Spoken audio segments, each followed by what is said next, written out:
சாய் பாபாவின் அருள் செய்தி. பெற்றோரை மதிப்போம். என் அன்பு குழந்தையே, உன்னை இந்த உலகிற்கு கொண்டு வந்தவர்கள் உன் தந்தையும் தாயும். அவர்கள் உனக்காக செய்த தியாகங்களை மறந்துவிடாதே. தாய் உனக்கு அன்பை கற்றுக் கொடுத்தாள், தந்தை உனக்கு வாழ்க்கையை எதிர்கொள்ளும் தைரியத்தை கற்றார். அவர்கள் வயதாகும்போது அவர்களுக்கு உன் அன்பும் நேரமும் மரியாதையும் தேவைப்படும். அவர்களிடம் சில குறைகள் இருந்தாலும் அவர்களின் மனதை காயப்படுத்தாதே. பெற்றோரின் காலடியில் இருக்கும் ஆசீர்வாதம் பல கோயில்களில் தேடியும் கிடைக்காத வரம்.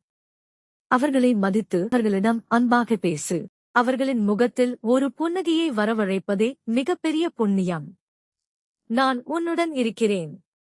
உன் பெற்றோரை மகிழ்ச்சியாக வைத்தால் என் அருளும் எப்போதும் உன்னுடன் இருக்கும். ஓம் சாய் ராம்.